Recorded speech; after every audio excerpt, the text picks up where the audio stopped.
Esse assunto é muito importante. Toda vez que a gente fala sobre pobreza e sobre desigualdades regionais, e toda vez que a gente fala da péssima gestão regional feita por políticos corruptos na região norte e nordeste, maiormente no Pará. O Pará é a galera mais chauvinista de todas no Brasil, né? Galera, você não pode falar do Pará. A galera se... É igual falar da Zona Franca de Manaus também. A galera entra numa... Gaúcho também é assim, tá? Paradoxalmente, os mais legais são os cariocas. Os cariocas... Meu irmão, pode zoar, fala merda, que esculacha nós. Carioca não liga. Agora, o resto... Gaúcho, aí pega praticamente o Nordeste inteiro, Pará e Amazonas, pelo amor de Deus, é um chororô do cacete. Só que você avisa, você é governado, olha só, você é paraense, você é governado pelos barbalho há anos. Você tem uma das oligarquias mais corruptas do Brasil te administrando. Os índices de violência são horríveis. É uma pobreza a dar com pau. Aí... a oligarquia local, em parceria com o Lula, resolve pegar a COP pra fazer um evento ambiental. Não consegue entregar nada. Tá uma merda. Dinheiro desviado. Teve um contrato super estranho de uma ONG ligada à Janja que tá participando da realização disso.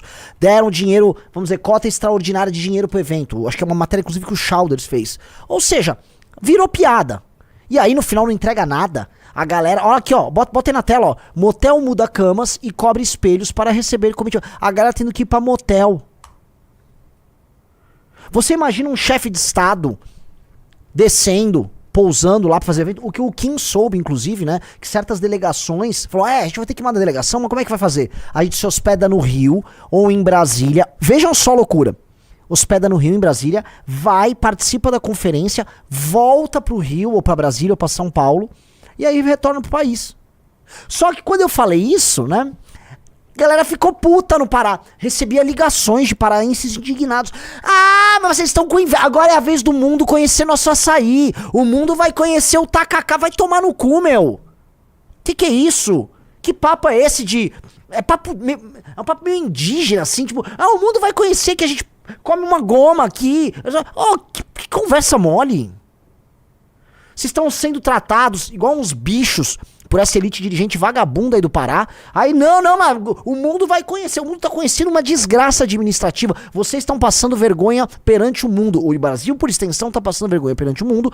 Dinheiro tá sendo gasto e a agenda da COP30, quem disse que nos beneficia como nação?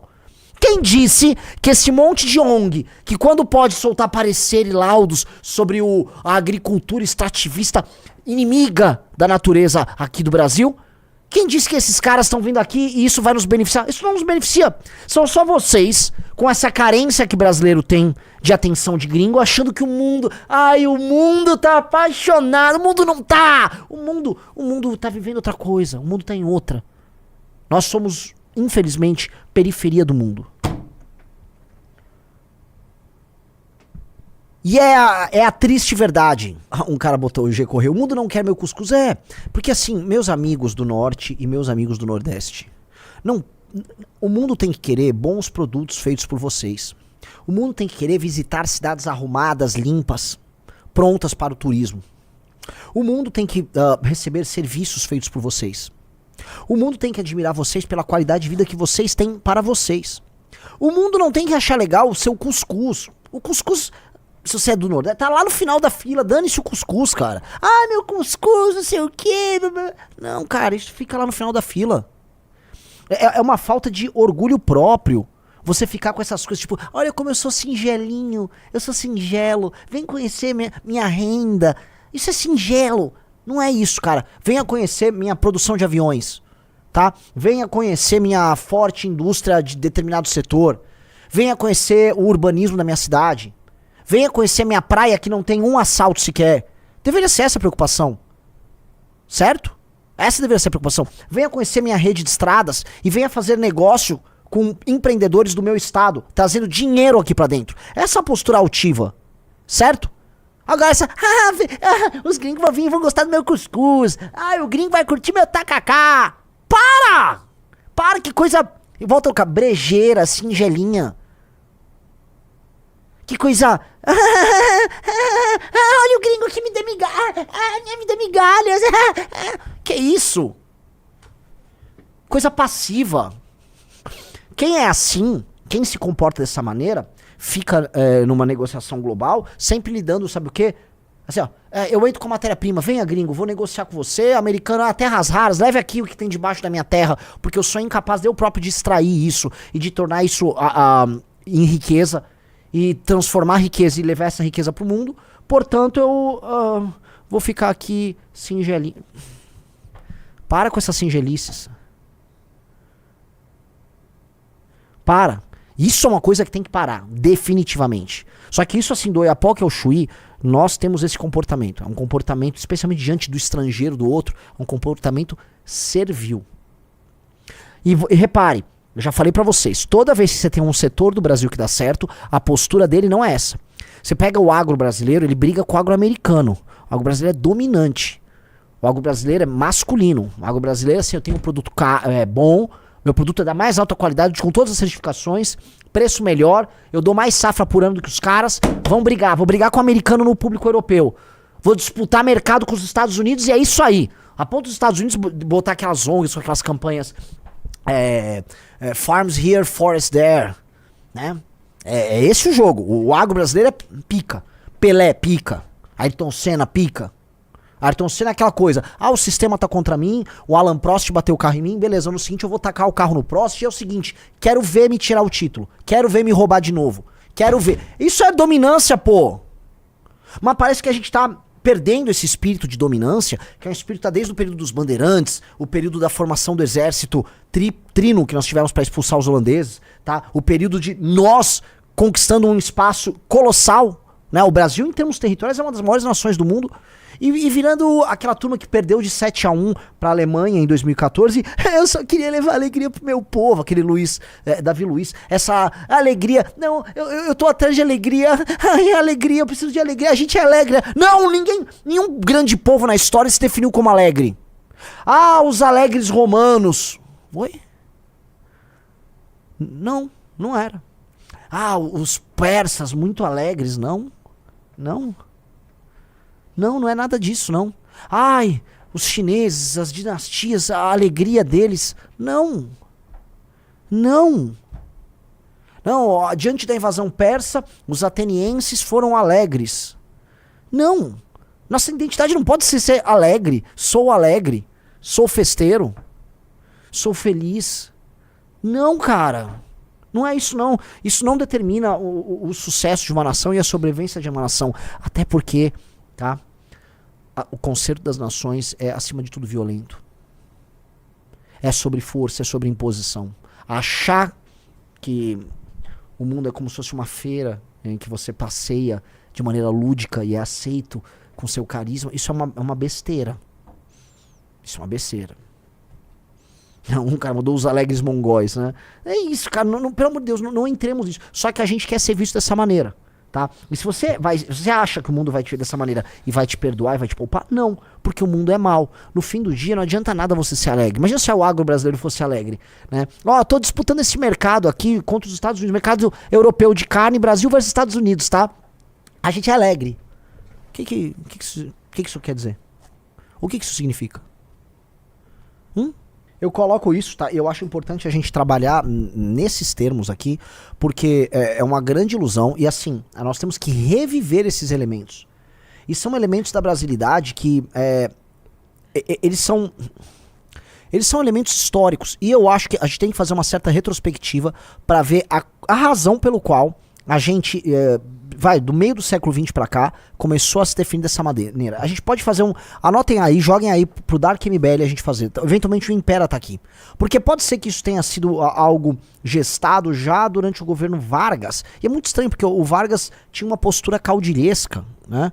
Mas a ideia do carnaval, o carnaval como um produto cultural unificante aqui no Brasil. Depois, né, quando os Estados Unidos, né, começam a se aproximar do Brasil, você tem algumas figuras que se tornam símbolo dessa brasilidade. Uma, a Carmen Miranda, né, com aquelas frutas na cabeça, dançando e sendo conquistada por grandes galãs gringos. A ideia da Carmen, que nem brasileira, ela era portuguesa, mas a Carmen Miranda representando uma brasilidade feminina. Né? Uma brasilidade, frutas, tropical, dança, sensualidade, e aí um homem forte, viril americano conquistando ela, né?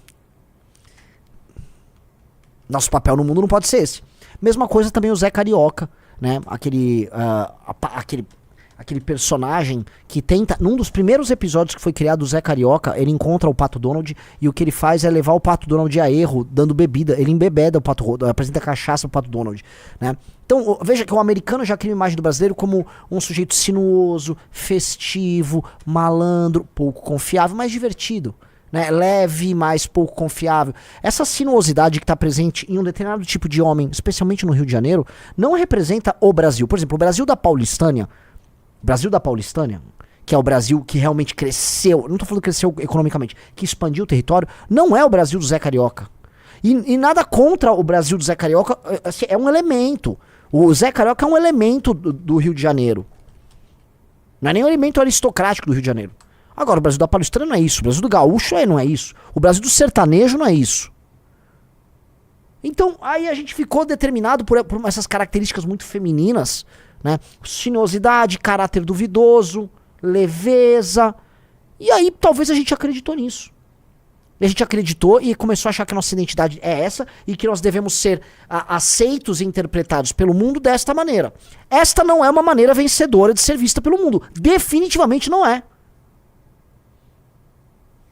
O Diego Cardena mandou 10 reais, 20 reais e falou: serei polêmico. Muitos brasileiros pagam pau pro R10 bruxo por causa do seu futebol alegre, chegando ao absurdo de dizer que ele é maior que SR7 ou Messi. Não, esse Fabinho joga bonito que também afundou nosso futebol. Diego Cardena, isso aqui é uma tese que eu desenvolvi e o Bisotto transformou em artigo. Foi um dos primeiros artigos dele pra Valete. E qual é a tese? O futebol brasileiro morre quando surge a propaganda da Nike do Joga Bonito. A Nike assume o comando da venda de produto de merchandise do futebol brasileiro, e a forma dela vender o futebol brasileiro pro mundo era um futebol lúdico. Joga bonito. E aquela propaganda vendia assim: hoje o futebol brasileiro é um futebol de encantamento, quase como se fosse aquele time de brincadeira de futebol americano, de basquete, que eram os Harlem Globetrotters, que eram acrobatas. E não, o Brasil não era um futebol de acrobata. O Brasil tinha jogadores dribladores. Se for pegar as seleções brasileiras campeãs 58, 62, 70, 94, você tinha um elemento lúdico, mas você tinha um elemento competitivo campeão. A seleção de 94 tinha um Zé Carioca talentosíssimo, que era o Romário, mas tinha um gaúcho brabo como o Dunga, que era o contraponto masculino aquilo. Então o Dunga não é futebol brasileiro? O Dunga é futebol brasileiro. Assim como, vamos lá, aquela zaga que tinha Márcio Santos e Aldair, que não eram joga bonito. Não. Era um homem sério. E o Pelé, que ele era lúdico e guerreiro e competitivo ao mesmo tempo. Aí tiram desse elemento do Brasil. A gente só fica com olha só como eu faço piruetas, porque é isso que o mundo quer ver a gente.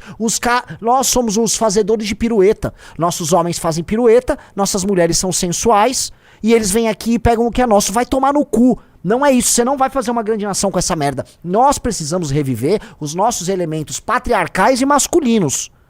Por isso que essas campanhas de decolonização, anticolonial, elas são construtoras de uma identidade assim indígena do Brasil. É um Brasil de índios, né? Uma parte grande das nossas tribos indígenas eram não grande, havia um fragmento de tribos indígenas matriarcais aqui no Brasil. Povo ágrafo, matriarcal, em alguns locais, algumas tribos, algumas poucas tribos havia. Você me desculpa, eu não me identifico e nós não vamos nos identificar com tribos que, sei lá, nem sei se estavam no Neolítico. Não, nós somos de matriz portuguesa, e aí matriz africana, e aí matriz indígena. E isso nos torna o Brasil. E desse conjunto a gente construiu uma nação enorme. E o elemento é masculino, é patriarcal, sim. E vamos reviver isso, sim. E vamos encarar o mundo assim, porque quem manda é assim. A China Han é assim. Os Estados Unidos da América são assim. A Rússia é assim. E aí nós vamos jogar esse jogo como? Sambando? Rebolando? Sendo... olha como eu sou sensual. Vai tomar no cu, cara. E veja, né? Quando a gente se coloca dessa maneira, e a gente se torna um vendedor, né, de delícias sensuais pro mundo. Olha como eu sou... Venha ver como nós sambamos, né? Veja nossas mulheres, né? E aí nós vendemos nossa matéria-prima bruta. A matéria bruta, né? Até a palavra matéria, né? Mater, né?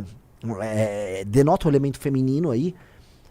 E não um produto com a força intelectual. Nós não imprimimos a nossa marca intelectual e entregamos produtos para o mundo com isso. Nós entregamos a matéria-prima bruta. Isso é errado. Isso é errado. Isso é errado. E nós não podemos aceitar isso. Então nós temos que ter uma força, acima de tudo, masculina. Ordenadora. Masculina e ordenadora.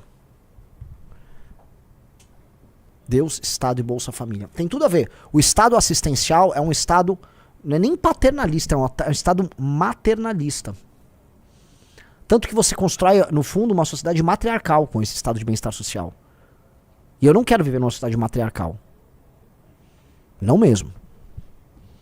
Inclusive porque sociedades matriarcais nunca dão certo, elas terminam dominadas por sociedades patriarcais, tá? Há uma história, que eu não vou entrar muito em detalhe, né? Havia uma grande discussão com uma autora lituana, brilhante, Maria Gimbutas. Dizem que ela era uma feminista, talvez ela fosse meio feminista. Ela vai morar nos Estados Unidos, acho que ela foi dar aula na Califórnia. Ela fala das deusas da religião dos povos pré-indo-europeus que habitavam na Europa, os povos do Neolítico. E lá, né, havia o conceito da tal da Longhouse, né, a casa grande, era uma espécie de uma casa comunal em que as pessoas e os estoques de animais e tal ficavam de maneira meio que comunal. A tese dela é que essa era uma sociedade que idolatrava deusas femininas, portanto características mais matriarcais. Não havia uma presença tão grande de armas nos sepultamentos, havia menos hierarquia. Então ela criou uma ideia de que havia no Neolítico uma sociedade matriarcal e mais feminina. E que essa sociedade matriarcal e feminina foi destruída por uma invasão de uma sociedade patriarcal, profundamente violenta e hierárquica e masculina, que eram os povos indo-europeus. Pois bem, de fato essas sociedades elas foram destruídas pelos povos indo-europeus, mas o que se comprovou depois é que nem elas eram matriarcais. E essas, talvez elas fossem mais matriarcais do que os indo-europeus. Acho que com certeza eram mais matriarcais do que os indo-europeus. Mas mesmo essas sociedades que tinham características mais femininas que os indo-europeus, elas eram profundamente cruéis, praticavam sacrifícios humanos, e tinham suas guerras específicas e tal, e tinham homens no comando, tá? Isto precisa ser dito. No final, todas elas que eram mais femininas que os povos europeus, essas sociedades foram varridas da Europa. Elas deixaram completamente existir. Talvez a última que tenha sobrevivido, e há uma discussão grande sobre isso, são os bascos, que falam uma língua não indo-europeia ali na Europa, tá? Talvez. O resto, eles foram varridos do mapa. Os homens dessas sociedades, eles deixaram de passar os seus haplogrupos do cromossomo Y, ou seja, eles morreram, eles foram mortos e já acharam valas comuns ali deles. Então o que eu tô querendo dizer é, ninguém ganha nada sendo matriarcal, sacou? Ninguém ganha nada. Nós não podemos ficar comprando pra gente essas características feminilizantes, especialmente no mundo em crise. Quando o mundo começa a ficar em crise, você começa a investir mais a investir militarmente mais, porque você começa a ver a chance de uma ameaça e você começa a correr contra isso. Europa, né? A Alemanha agora tá tendo que investir em forças armadas e tal. E aí, naturalmente, a sua linguagem passa a ser mais masculina e mais agressiva, tá? E aí esses elementos, vamos dizer, equalizantes, né? Ai, não, uma mulher gorda é igual uma mulher, igual, sei lá, igual a Sydney Sweeney, né? Não é. Você pode ver a própria sociedade americana que está eliminando essa bullshitagem e se preparando com um discurso mais agressivo para um mundo em conflito, né? E nós sambamos, né? Eles passaram meu passarinho, né? Não dá não, cara. Não dá não. A galera tá me zoando que eu tô fazendo meu bingo, né? Já tem Alexandre Grande, já tem indo-europeus. É isso, né? É impressionante. Eu tô aqui dentro da minha casa. De um tempão que eu não saio de casa. Entendeu? Não tô fazendo nada, mas é impressionante, cara, como vocês gostam de falar de mim, cara.